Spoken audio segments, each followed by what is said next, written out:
يا ربي بالمصطفى بلغ مقاصدنا واغفر لنا ما مضى يا واسع الكرم. بسم الله الرحمن الرحيم. السلام عليكم ورحمة الله وبركاته. الحمد لله رب العالمين، وبه نستعين على أمور الدنيا والدين، والصلاة والسلام على أشرف الأنبياء والمرسلين نبينا محمد وعلى آله وصحبه ومن اتبعهم بإحسان إلى يوم الدين، أما بعد. قال الله تعالى في القرآن الكريم: يا أيها الذين آمنوا اتقوا الله حق تقاته ولا تموتن إلا وأنتم مسلمون. Alhamdulillah, para hadirin kaum muslimin muslimat yang dirahmati Allah Ta'ala.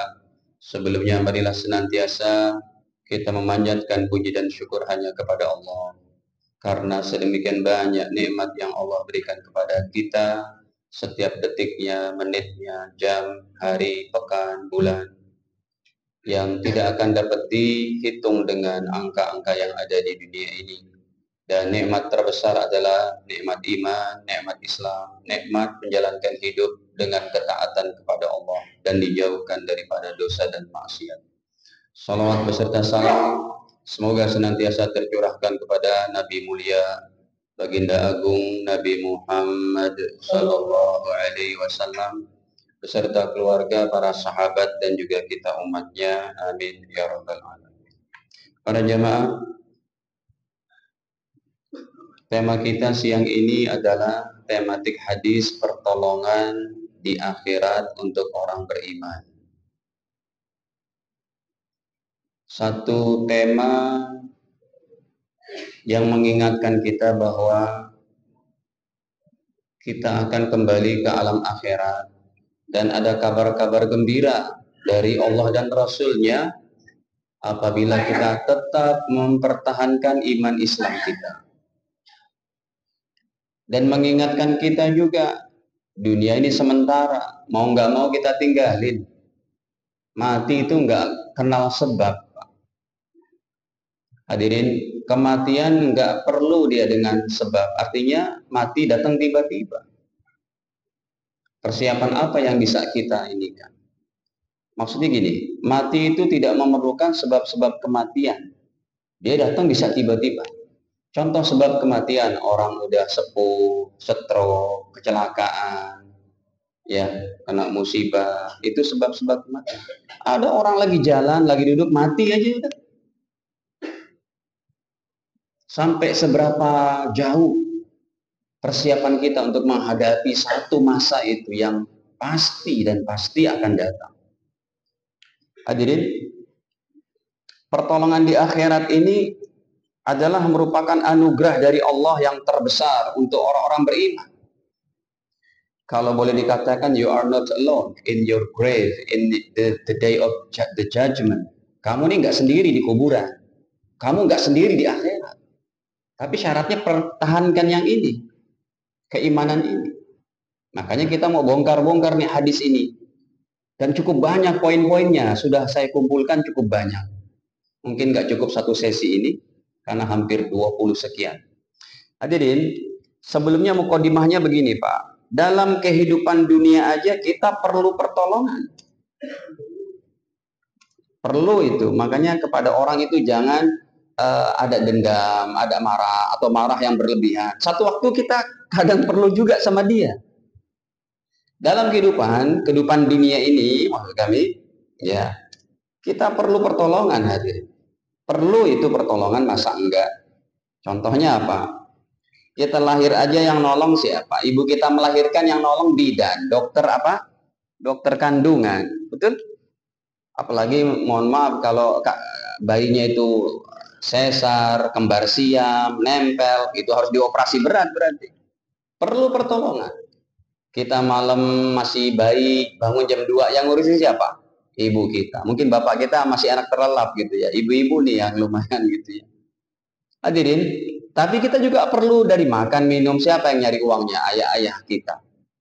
Nanti pas kita udah mati juga perlu pertolongan orang lain, karena si mayit nggak bisa mandi sendiri pakai kain kafan sendiri.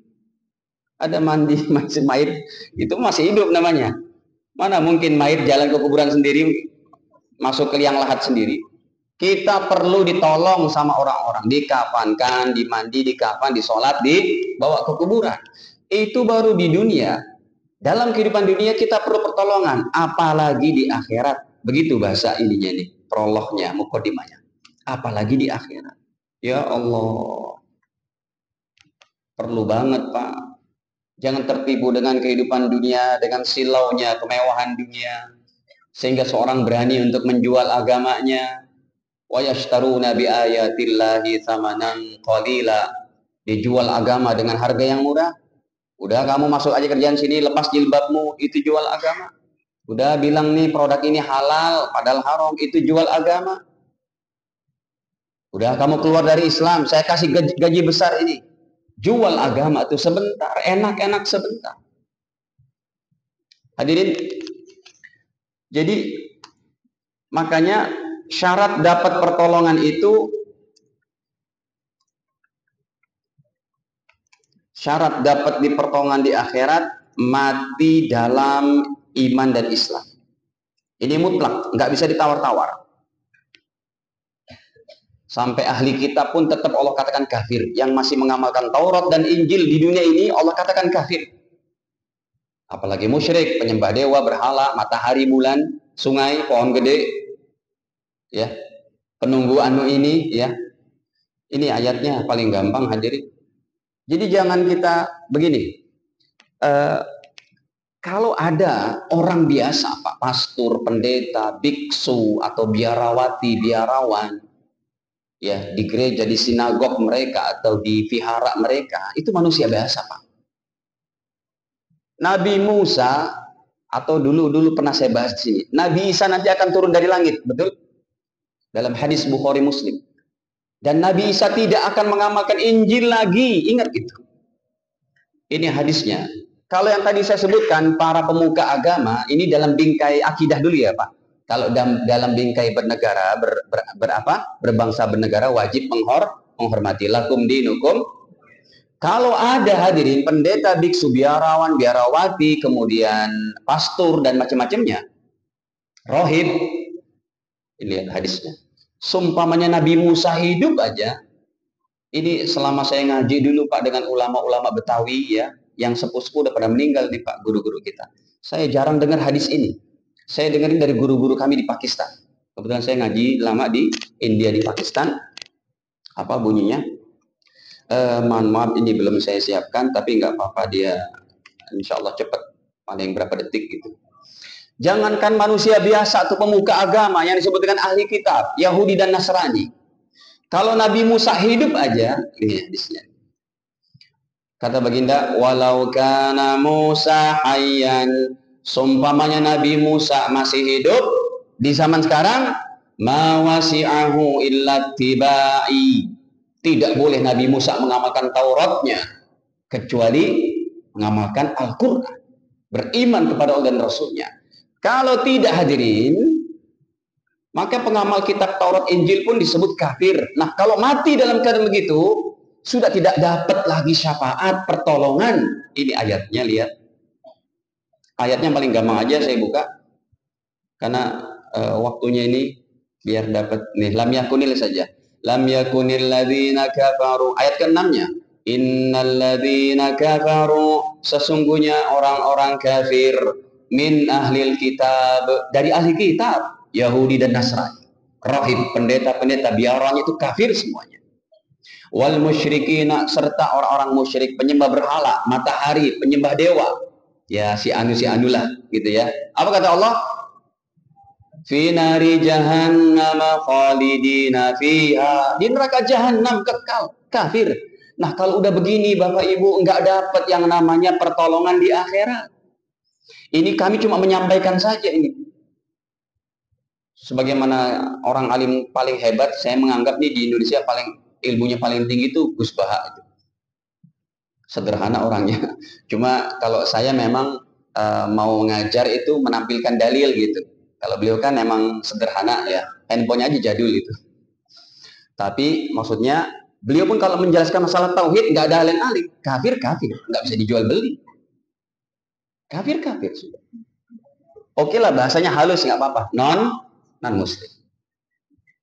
Hadirin, finari jahannama khalidina fiha, di neraka jahanam kekal di dalamnya. Ulaika hum syarrul bariyah, mereka adalah seburuk-buruk makhluk.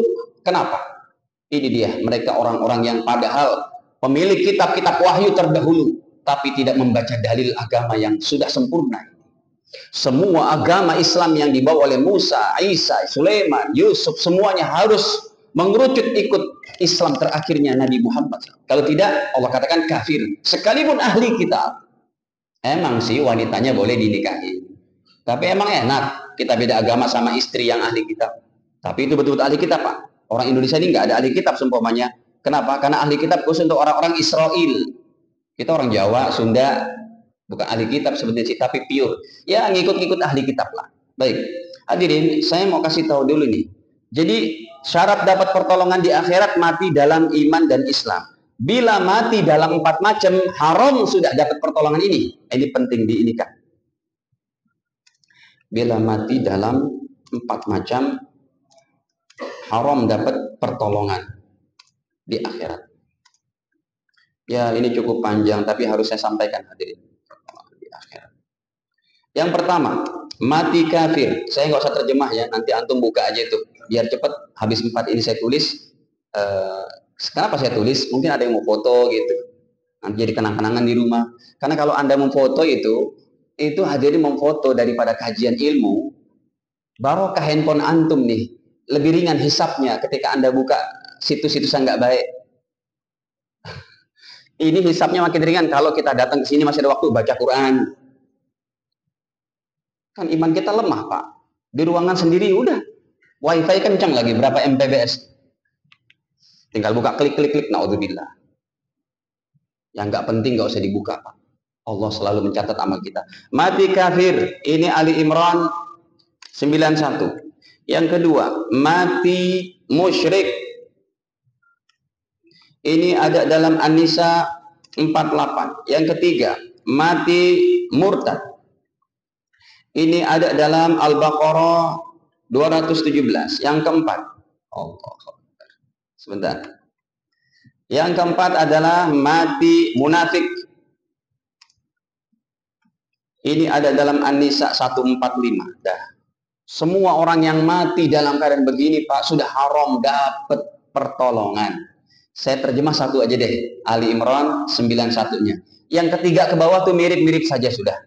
Abang beradik saja. Ya, tapi abang beradik dalam ketidakbaikan ini. Kafir, musyrik, murtad, sama munafik. Coba kita buka Ali Imran-nya. Innalladzina kafaru min ahli kitab. Innalladzina kafaru wa matu wa hum kufar. Nih. Ayat 91.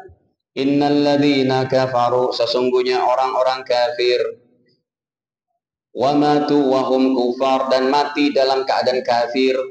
Falan yuqbala min ahadihim mil'ul ardi dhahaba walau ibtada bihi. Kalau dia mati maka tidak akan bisa diterima, mati dalam kekafiran, tidak akan bisa diterima tebusan kekayaan harta mereka, sekalipun kekayaannya bukan cuma 5.000, 4.000 triliun, tapi emas segede bumi.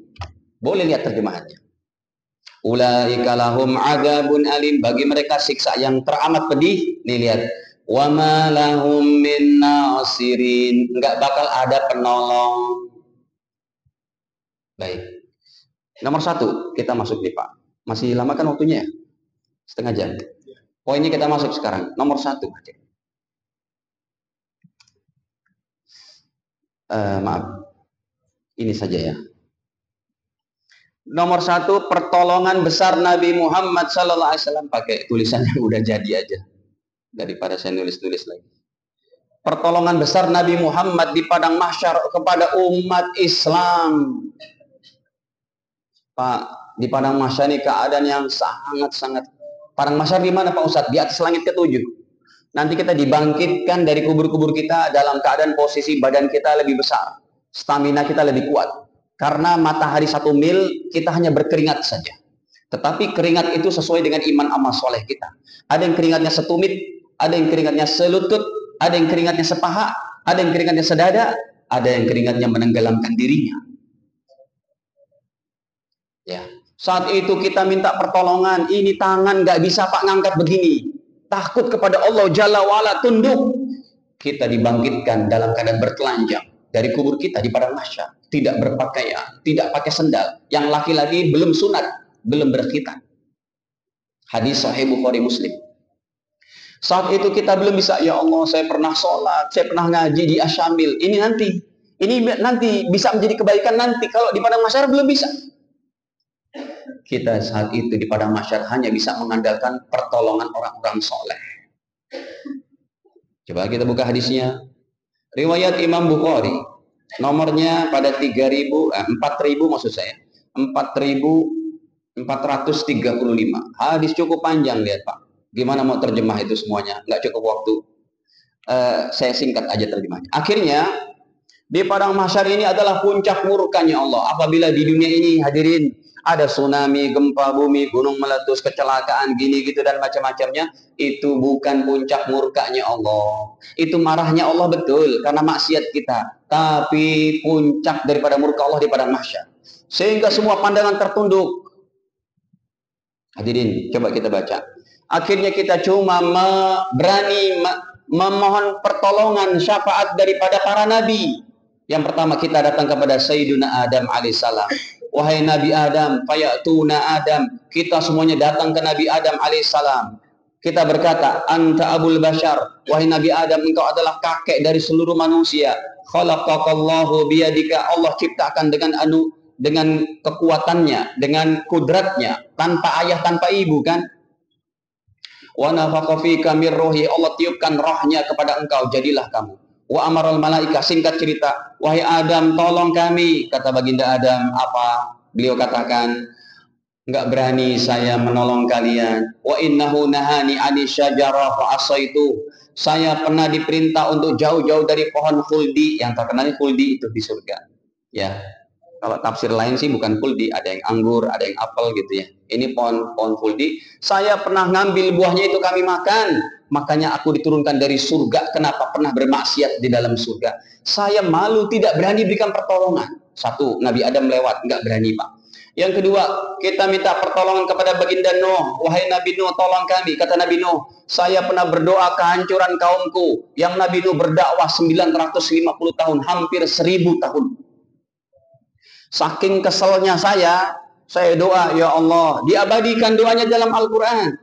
Nabi Nuh menjadi malu, nggak berani berikan pertolongan gara-gara doa ini. Apa? Doanya dalam surat Nuh ayat ke-26 itu, surat ke-71. Rabbi la tadar 'alal ardi minal kafirina dayyara innaka in tadarhum yudillu ibadak wala yalidu illa fajiran kafara. Wa qala Nuh, ini doa saya kata Nabi Nuh, Rabbi la tadar 'alal ardi, ya Allah, jangan kau sisakan satu orang pun di permukaan bumi ini, minal kafirin, dari orang-orang kafir, dayyara, sapu bersih dengan banjir bandang. Kata Nabi Nuh, tetap doa ini menjadi saya merasa malu ke hadapan Allah. Kayaknya kejem banget. Saya nggak berani berikan pertolongan kepada kalian. Kita datang ketiga, kepada siapa? Baginda Ibrahim. Satu-satunya nabi dari sekian banyak nabi yang namanya disebut dalam sholat kita, mau sholat wajib, mau sholat sunnah. Kita nanti pada masyarakat berharap, wahai Nabi Ibrahim, tolong kami. Tapi lihat kenyataannya, ya Ibrahim, wahai baginda Ibrahim, tolong kami. Engkau adalah Nabi Allah, pilihan Allah, Khalilullah, wa Khaliluhu, Khalilullah.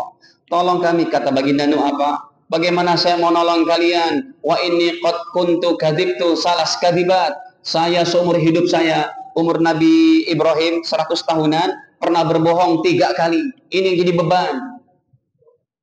Nabi Ibrahim bohong 3 kali, Pak, dihitung tuh, dicatat. Kita bohongnya berapa kali? Masya Allah. Nabi Ibrahim bohong 3 kali. Pertama bohongnya, diajak kaumnya untuk pergi, beliau katakan ini sakim. Yang kedua, beliau menghancurkan berhala-berhala. Beliau ditanya oleh Raja Namrud, tuh yang ngancurin, coba yang gede ajak ngomong. Yang dikasih kampak, yang gak dihancurkan itu. Yang ketiga, istrinya ditanya, ini siapa? Karena Bunda Sarah sangat cantik. Beliau katakan, hadihi ukhti. She is my sister. in Islam, in faith. Dia adalah istri saya, bukan istri saya. Beliau hanya menyebut saudari saya.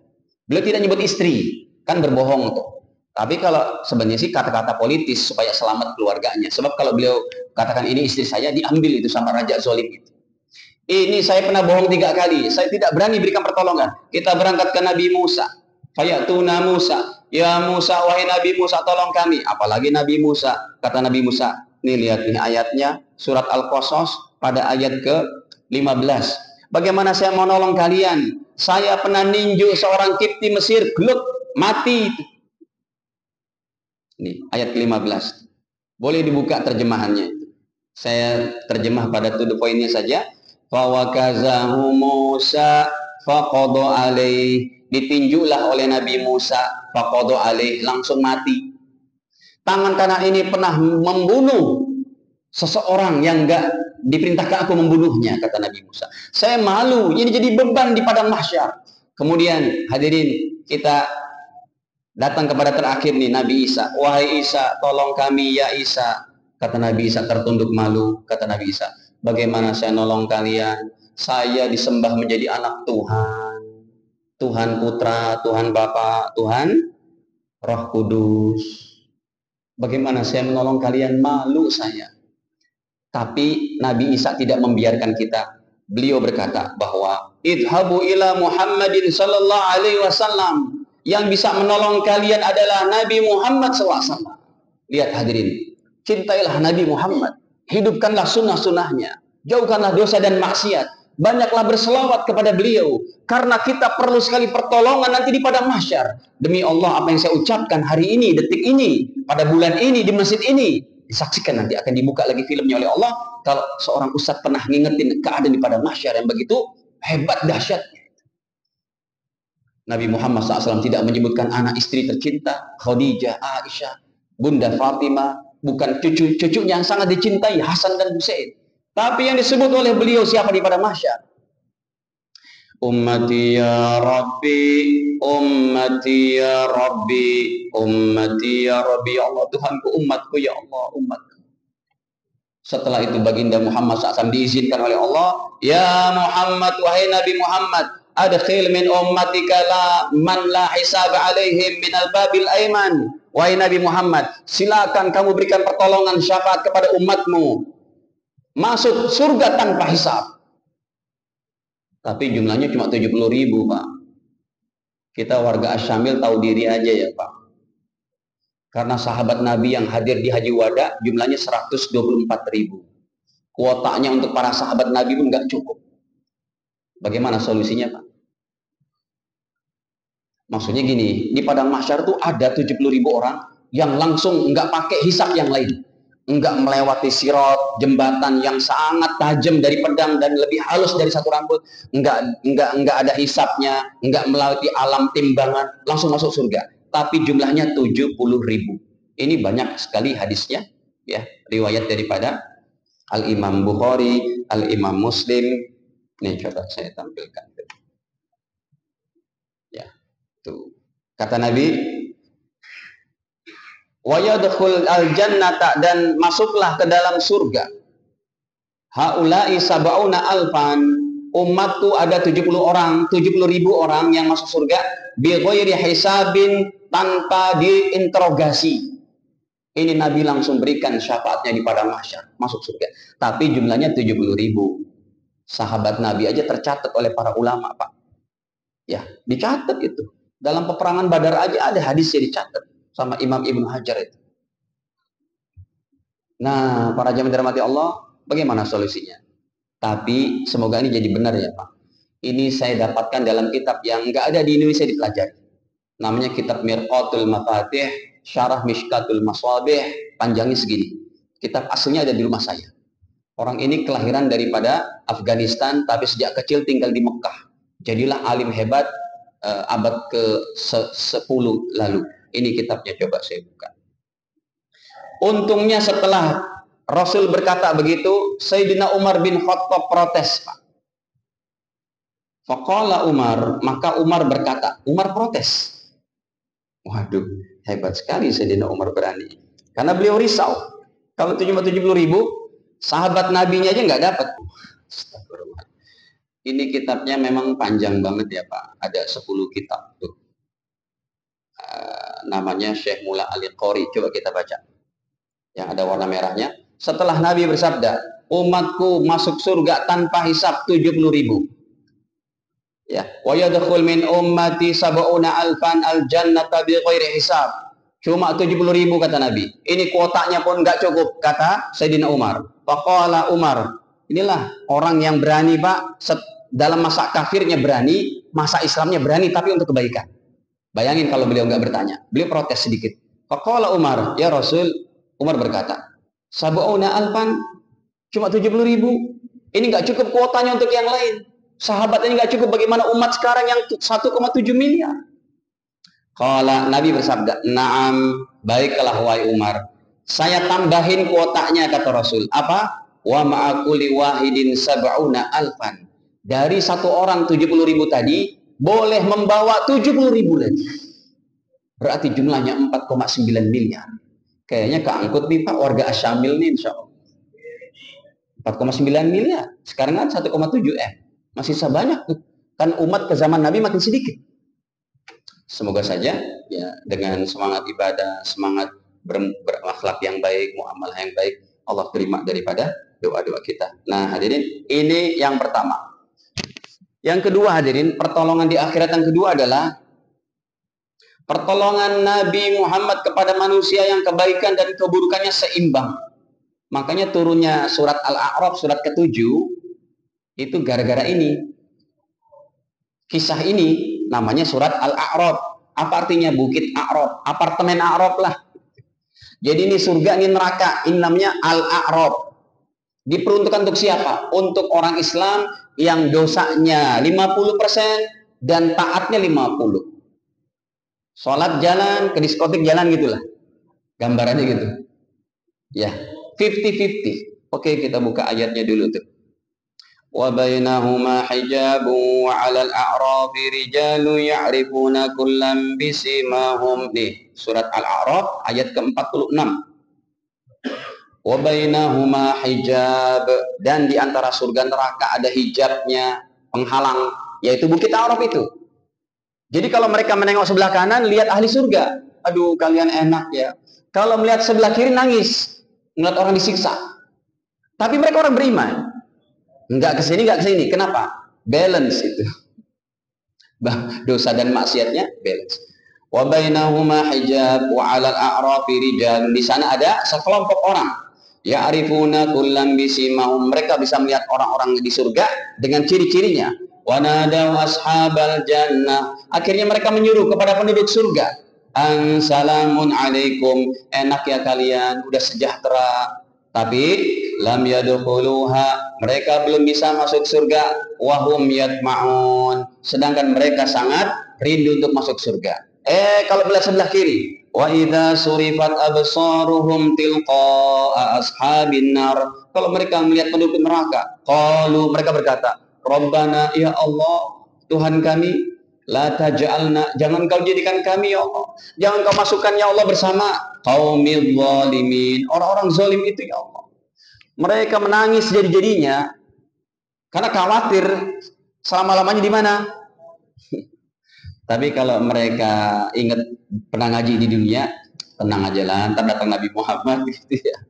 Tapi kan posisi itu sangat menakutkan ya. Nah ini hadisnya hadirin, riwayat daripada Imam Tabrani.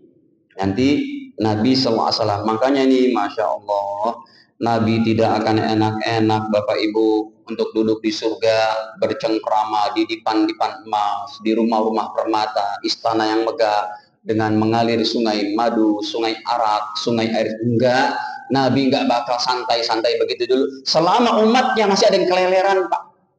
Keleleran Pak, keleleran. Ya keleleran di neraka itu. Termasuk ini kan, ngeri-ngeri sedap ini Pak. Ngeri-ngeri sedap itu. Ya Allah, ini neraka, ini surga. Nah, kami dapati hadisnya cukup jauh. Enggak ada dalam Sahih Bukhari Muslim untuk sebutan Ashabul A'raf ini. Saya dapati dalam riwayat Imam Tabrani. Coba kita buka. Nih, sudah ada. Nomor 11.000. Poinnya aja. Kata baginda, wa ashabul a'rafi, dan penduduk bukit A'raf, yadkhulunal jannah, kemudian bisa masuk surga bi syafaati Muhammadin sallallahu alaihi wasallam, dengan syafaat baginda Nabi. Tapi kalau orang itu ada dosa bertobat, insya Allah nggak dihitung lagi, itu sudah dihapus. Sebab dalam riwayat Imam Ibnu Majah hadis sahih, Nabi bersabda, at-taib minadz-dzambi kaman la dzanbalah. Orang yang apa? Orang yang taubat dari dosa-dosanya seperti tidak berdosa. Hadirin, tahu nggak sahabat Nabi itu ketika kepada Nabi mendengarkan tentang kejahilian masa mereka, ya Rasul, sampai Nabi menangis mencucurkan air mata. Kenapa memangnya kamu masa jahiliyah? Saya bawa anak saya ke depan sumur ya Rasul. Anak saya masih cantik-cantik, umur 2 tahun perempuan. Saya cebur biar dia mati ya Rasul. Anak saya memanggil abata, ayah, ayah, sampai mati. Rasul menikah air mata. Apakah dosa saya diampuni ya Rasul? Sampai sebegitunya dosanya. Makanya kata Nabi, turunlah ayatnya itu dalam surat Az-Zumar ayat 53. Jangan putus asa. Makanya bertobat kita sama-sama supaya enggak menjadi penduduk A'rab. Tapi kalau jadi penduduk A'rab pun tetap it's okay, tetap baiklah, karena enggak mencicipi neraka. Cuma jangan kalau gitu nggak apa-apa ya Ustadz. Saya kesini ntar kesini. Oh itu jadi murtad Anda. Kenapa murtad? Karena menghalalkan perbuatan dosa. Ini diantaranya surat Az-Zumarnya. Dari tadi saya ngeliat jam terus. Surat Az-Zumar hadirin, Allah Ta'ala berfirman di sini ayat ke-53-nya itu ya, apa bunyinya itu? Qul ya ibadiyalladzina asrafu ala anfusihim, ayatnya ke-10. 53 kok ke-10. Iya betul. Surat ke berapa? Ayat ke 10. Qul ya ibadiyallah. Maaf, bukan Pak. Ayat ke-53 kok jadi. Qul ya ibadiyalladzina asrafu ala anfusihim. Wahai Nabi, katakanlah kepada orang-orang yang pernah melampaui batas dalam perbuatan dosa, ala anfusihim, ke atas diri-diri mereka. Apa kata Allah? La taqnatu mir rahmatillah. Jangan kalian pernah putus asa dari rahmat Allah. Innallaha yaghfiru dzunuba jami'a. Sesungguhnya Allah menghapus dosa-dosa. Ya, ini tinggal 5 menit. Ada yang mau ditanyakan dulu? Insya Allah kita berseri, kalau panjang umur, sehat afiat. Bulan kemarin saya absen karena masuk rumah sakit 10 hari, kena demam berdarah. Makanya jaga kesehatan, lagi musim ini. Sampai saya udah berpesan kuburannya di mana gitu. Saking lemahnya gitu. Ya, silakan. Oh, Syama'il Muhammadiyah. Penyebutan dengan lafaz, dengan bahasa tentang jati diri Nabi, rambutnya begini, hidungnya mancung, ininya lebar, itu memang untuk menjadikan rasa cinta kita kepada Rasul. Yang haram menggambarnya. Iya, itu yang haram. Kalau dengan lafaz-lafaz tidak apa-apa. Wajahnya Nabi segini, rambutnya itu segini. Ada 3 rambut Nabi. Yang pertama segini, yang kedua setengah leher, yang ketiga pernah gondrong beliau segini. Ada, di Syama'il kan antum nyebut Syama'il. Iya, nanti cari itu. Rambut Nabi ada 3. Yang pertama wafroh segini. Yang kedua lamah setengah leher. Yang ketiga jummah segini. Atau insya Allah kalau kita panjang umur kita bahas kitab itu. Tapi ya perlu berapa? Oh udah ya udah. Siap. Nanti ada insya Allah rambut Nabi. Nah bagus tuh, bagus. Ya. Jadi yang tidak boleh, ulama sepakat menggambar Nabi, melukis wajahnya. Kalau dengan tuturan kata-kata tidak apa-apa. Ya. Yang 4 ini? Oh, kalau fasik, dia bisa berserikat dosa kefasikan, bisa orang Islam, bisa kafir. Orang kafir bisa disebut fasik, orang Islam juga bisa disebut fasik. Tapi setiap orang kafir pasti fasik, belum tentu orang Islam fasik. Jadi semua kafir, jadi sifat fasik itu bisa masuk kepada pastinya orang kafir, bisa kepada orang Islam. Contohnya, orang Islam yang jarang sholat 5 waktu, muslimah yang tidak menutup aurat, itu disebut wanita yang fasik, muslimah yang fasikoh. Ya, laki-laki yang nggak sholat, yang nggak puasa Ramadan, itu disebut laki-laki muslim yang fasik. Tapi semua orang kafir pasti fasik. Fasik itu artinya durhaka. Nggak ada, makanya dia nggak ada. Kenapa? Karena sifat yang fasik adalah bisa kepada orang Islam, bisa kepada orang kafir. Makanya ini semuanya kafir semua nih. Dan statement itu mati gitu. Jadi kalau ada orang Islam fasik mati, tetap dia akan dapat syafaat. Tetap. Sekalipun masuk neraka dulu. Ingat, sekalipun dia masuk neraka dulu. Ini saking sayangnya Allah dan Rasulnya kepada umat ini. Tapi ingat, hadis yang kita sedang pelajari ini bukan untuk bermudah-mudah dalam perbuatan dosa. Nggak apa-apa dia Ustaz, kan saya ditolong juga sama Nabi Muhammad. Tidak boleh. Jadi murtad dia kalau ngomong begitu. Banyak itu hadisnya Bukhari Muslim. Saya akan menolong umatku sekalipun. Jadi rupanya itu memang pertolongan Nabi tidak semuanya kuotanya terlepas dari neraka. Ada yang masuk dulu baru ditolong. Nih hadisnya saya tampilkan deh. Nomornya dari nomor 44 Sahih Bukhari sampai nomor 6000 sekian. Ya, coba ya saya tulis dulu. Nih.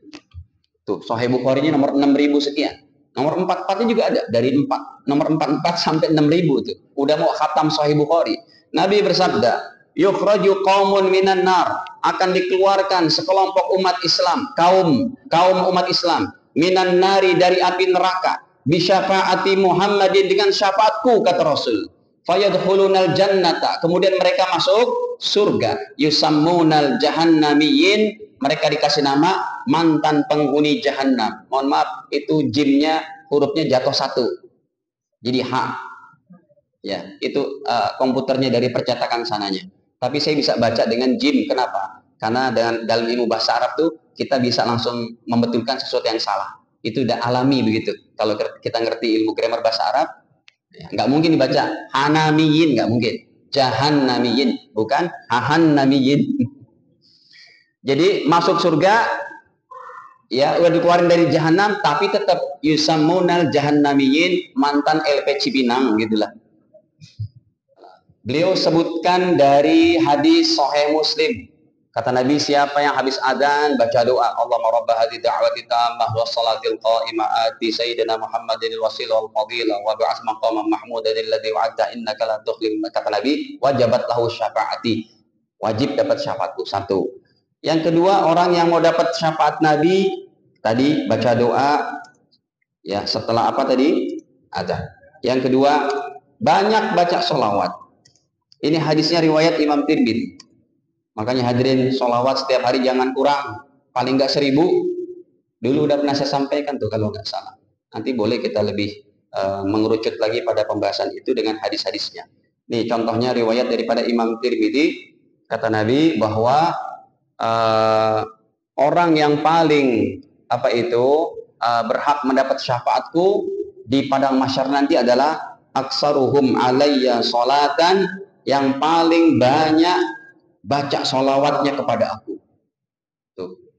Nomor 486 riwayat daripada Imam Tirmidzi. Nabi bersabda, aulan nasi bi yaumil qiyamah, orang yang paling utama di sisiku pada hari kiamat yang akan aku dapat memberikan syafaat pertolongannya, aksaruhum alayya sholatan, yang paling banyak baca sholawatnya kepada aku.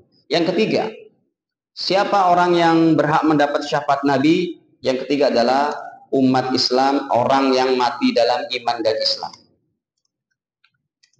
dalam kalimat tauhid gitulah, la ilaha illallah Muhammadur Rasul. Yang keempat, siapa yang paling banyak